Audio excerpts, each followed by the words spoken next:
Assalamualaikum warahmatullahi wabarakatuh. Saya Gita Mari. Selamat datang di channel saya.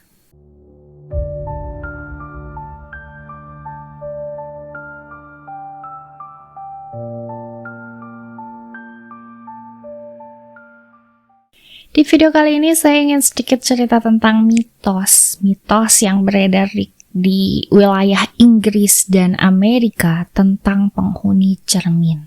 Kayak yang kita tahu ya, kalau misalnya kita tuh perlu banget nih pakai cermin di kehidupan sehari-hari kita. Kita kan jelas pantulan bayangan kita tuh bakal ada ya di cermin. Jadi kita kalau misalnya mau kemana-mana kita harus lihat dulu nih kita kayak gimana looknya, kita udah rapi atau belum, bakal enak dipandang atau enggak sama orang gitu kan. Karena nggak mungkin juga kita nggak bercermin. Bukan cuma di cermin aja, kita kan bisa ngaca juga kayak di handphone gitu ya, atau misalnya sambil mau difoto gitu kan, kayak gitu-gitulah pokoknya yang bisa menghasilkan pantulan bayangan kita butuh banget gitu kan setiap hari, apalagi untuk perempuan nih, kayak misalnya saya nih untuk pakai hijab atau misalnya pakai riasan, otomatis itu butuh banget cermin. Dan menurut saya sih bukan cuma dari kalangan perempuan ya, kalangan laki-laki dan anak-anak atau orang dewasa juga pasti butuh cermin. Cuman gimana nih kalau misalnya ada mitos ini otomatis bikin orang-orang tuh jadi takut bercermin. Sebenarnya sih ya, mitos ini tuh udah ada dari lama banget dan kayak simpang siur juga ceritanya. Ini tuh terkenalnya tuh di daerah pertamanya gitu ya, terkenalnya itu di Inggris dan Amerika. Jadi katanya ada sosok yang mendiami cermin, namanya itu Bloody Mary. Sehingga itu untuk orang-orang yang kayak jahil-jahil gitu tuh bakal bikin kayak game gitu. Jadi kebanyakan para remaja yang jahil itu bakal bikin game yang memang sengaja manggil Bloody Mary. Karena katanya Bloody Mary ini diyakini itu bisa dipanggil. Dengan cara apa? Dengan cara itu datengin cermin dan matiin semua penerangan, cuma bawa lilin doang, jadi penerangannya cuma dari lilin aja ya. Abis itu panggil nama Bloody Mary di depan cermin sebanyak 3 kali, dan katanya itu hasilnya tuh beda-beda. Jadi ada yang bilang memang didatengin sosok, ada juga yang jadi kayak paranoid gitu, yang akhirnya nyampe nggak mau bercermin dan segala macem. Nah di sini saya pengen gimana sih pertamanya kenapa bisa nyampe tersebar mitos seperti itu? Karena ini udah ada itu tadi ya, ini udah ada dari sejak zaman lama dan juga di berbagai negara tuh kayak beda-beda versi. Jadi semakin kesini tuh kayak dibumbuin lagi kan, namanya juga mitos, diceritain lagi sama ini, jadi berubah lagi versinya gitu. Nah ada yang bilang kalau misalnya Bloody Mary ini adalah seorang ratu Inggris pertamanya dari situ, katanya seorang ratu Inggris pertama yang namanya Mary Tudor. Mary Tudor ini adalah bisa dibilang unwanted child. Jadi dulunya bapaknya Raja Henry ke-8 kalau nggak salah ya. Beliau itu kayak nikah ke banyak cewek. Dia tuh pengen punya anak cowok untuk mewarisi tahta dia. Tapi sayangnya yang lahir adalah Mary Tudor ini. Padahal Mary ini adalah orang yang sangat tegas, yang juga kayak cerdas juga. Pokoknya capable deh untuk memimpin suatu negara. Cuman karena bapaknya pengen anak laki-laki, akhirnya tuh nikah lagi gitu. Jadi abis nikah sama ibunya Mary itu nikah lagi sama yang lain, sampai akhirnya dia punya anak laki-laki yaitu Edward. Nah Mary ini tuh jadi kayak diasingkan, disisihkan, bahkan dia sempat yang kayak dikeluarkan, kayak ditendang gitulah dari istana, karena bisa dibilang itu tadi unwanted child. Sementara si bapaknya udah punya anak cowok nih dari istri yang selanjutnya. Jadi Mary ini tuh kayak dipaksa gitu mengakui bahwa dia itu bukan anggota kerajaan kayak gitu-gitu. Kalau misalnya dia mau balik ke istana harus mengakui bahwa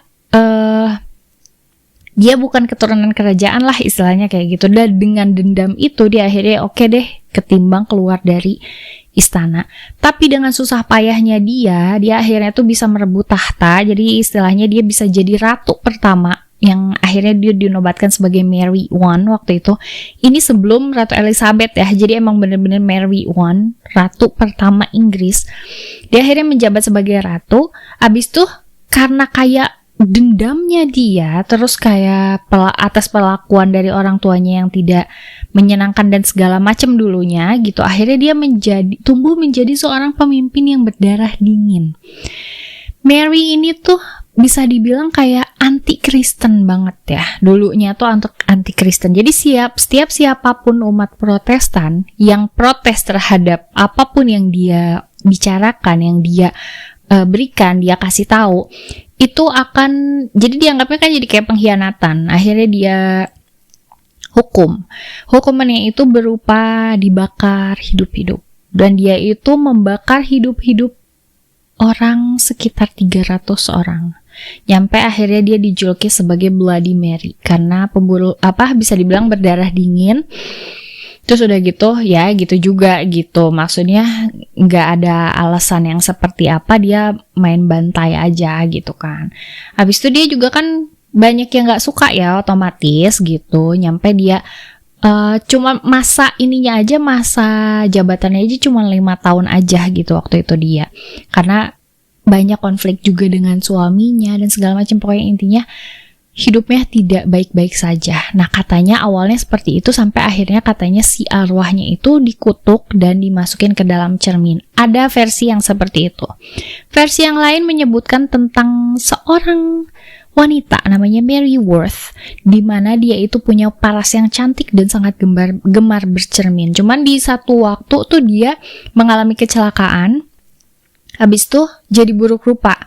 Nah, keluarga dari Mary Worth di sini adalah orang tuanya. Karena kasihan gitu ya, ini anaknya yang asalnya cantik jelita terus tiba-tiba berubah gini. Akhirnya orang tuanya tuh minta supaya Mary untuk tidak pernah bercermin. Karena kasihan, takutnya shock gitu kan. Mary ini yang karena memang udah seneng banget bercermin, dia juga penasaran, emang kenapa sih muka gue sekarang gitu. Akhirnya dia tuh mengendap-endap malam-malam dengan bawa lilin supaya orang tuanya gak bangun. Mengendap-endap ke kamar mandi bawa lilin, habis itu ngaca. Nah, pas ngaca dia lihat wajahnya tuh udah buruk rupa gitu kan. Karena saking shock dan keselnya, marah, dia akhirnya ninju si cerminnya nyampe pecah gitu kan, terus berdarah di tangannya. Habis itu dia bunuh diri, dan pada saat bunuh dirinya itu dia bersumpah bahwa siapapun yang manggil dia di depan cermin, dia bakal bunuh gitu, siapapun, karena dia saking bencinya sama mukanya, dia benci bercermin gitu. Nah, itu versi yang lain. Ada lagi versi yang lain itu adalah tentang seorang wanita namanya Mary Bloodsworth kalau nggak salah ya. Ini adalah seorang penyihir ilmu hitam gitu. Nah, dia tuh kayak oleh penduduk gitu ya, kayak oleh penduduk tuh yang ya namanya penyihir, dibakar lah gitu karena dia memiliki ilmu hitam gitu. Dibakar nyampe akhirnya dikutuk di dalam cermin, dan siapapun yang memanggil nama dia itu akan dia bunuh. Jadi versinya itu beda-beda. Namun dari kesemua itu memang tidak pernah ada yang bisa dibuktikan bahwa versi yang mana yang sebenarnya gitu. Cuman yang pasti katanya di beberapa negara banyak anak-anak iseng yang nyoba seperti itu, bahwa dengan penerangan yang gak ada sama sekali justru malah, terus bawa lilin, terus habis itu nyebut nama Bloody Mary 3 kali, katanya itu bakal datang sosok. Dan menurut pengakuan mereka itu sosok yang datang tuh macem-macem. Ada yang berupa wanita buruk rupa katanya, terus ada yang kayak berusaha tiba-tiba keluar dari cermin katanya. Dan ini tuh berlaku untuk semua cermin katanya, bukan cuma cermin yang di kamar, tapi cermin kamar mandi juga katanya, kayak gitu. Jadi mitos ini tuh yang benar-benar berkembang dan bikin orang-orang tuh sempet kayak takut gitu loh untuk bercermin. Ya sebenarnya kalau menurut saya ngapain juga ya manggil-manggil, kalau mau bercermin aja lah udah gitu, nggak usah perlu iseng-iseng. Tapi cerita Bloody Mary ini juga diyakini menjadi inspirasi salah satu film Candyman, dimana Candyman juga cara manggilnya sama ya, jadi lewat cermin itu tadi. Oh ya, malah saya pernah lihat tuh salah satu video dimana emang ada, kalau orang sana kan kayak iseng-isengnya tuh kayak gitu ya, memang kayak main papan Ouija lah. Sebenarnya di sini juga sama, cuma maksudnya suka kayak di filmin gitu kan kalau di sana. Jadi paranormal activity-nya tuh kelihatan gitu. Nah, ada salah satu video yang pernah saya lihat, itu di mana ada seorang remaja perempuan yang memang sengaja datang ke cermin kamar mandinya dia. Abis itu dia matiin lampunya, jadi cuman ada kamera infrared dari kamera dia infrared. Abis itu dia bawa lilin, terus dia manggil Bloody Mary selama 3 kali. Abis itu dimatiin lilinnya. Udah aja, terus dia nunggu. selanjutnya akan seperti apa. Nah setelah beberapa lama gitu kan si videonya, terus tiba-tiba dia ngejerit sendiri. Habis ngejerit sendiri tuh, udah deh, gak tahu ada apa lagi gitu. Cuman dari judulnya sih katanya muncul sosok Bloody Mary, dan di situ yang dipanggil Bloody Mary ya.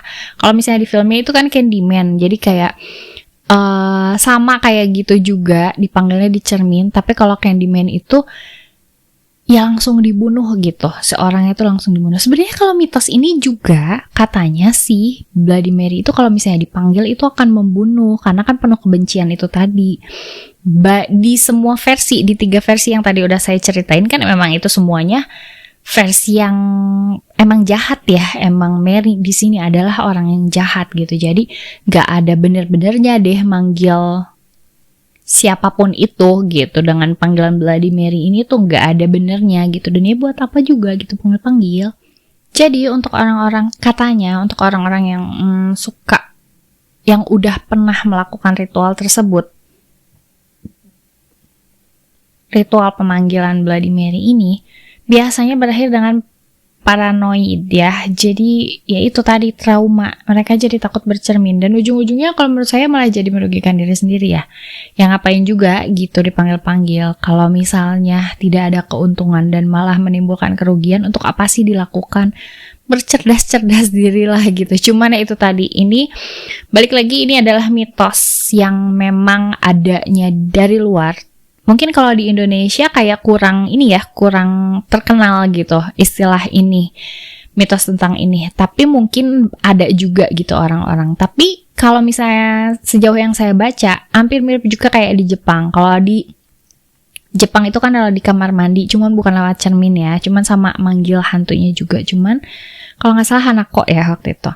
Jadi kalau misalnya dipikir-pikir, ya, kalau misalnya sekiranya tidak terlalu bermanfaat, ya tidak perlu kita cari-cari masalah. Hidup kita udah banyak masalah gitu kan.